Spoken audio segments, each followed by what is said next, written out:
Unboxing Evo helmet. Wow. May tupad na pangarap. Ang Evo ni Kuya Paul. In-order po sa online sa Shopee. Tingnan natin kung legit. Legit kaya. Legit.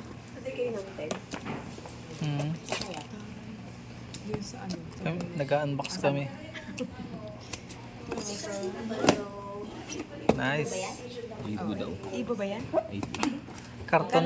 Karton pa lang ulam na. 2.7.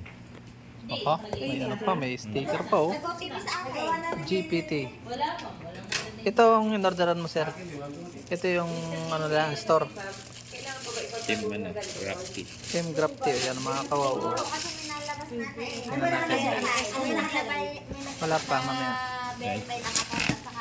Tunay Team ba? Grapti GPT sa Shopee. Tunay nga, Ibo nga eh.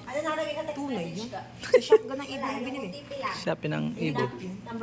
Ayun o, meron pa siyang, meron siyang ano, barcode.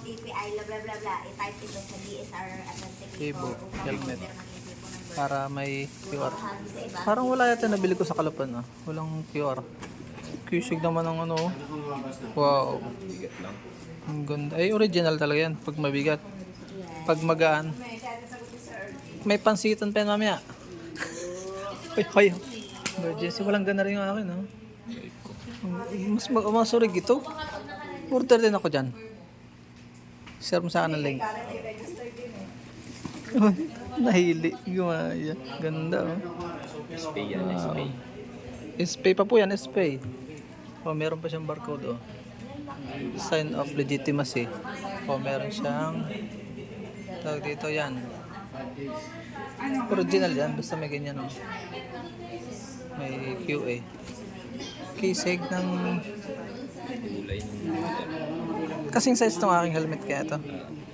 Ayos. Buksi. Testing. Bukas. Evo helmet. Evo nga. Go. Ayos. Okay. Solid. Approve. Ito pa. May ganito. Paghangin. Hangin. breakable. Ayos.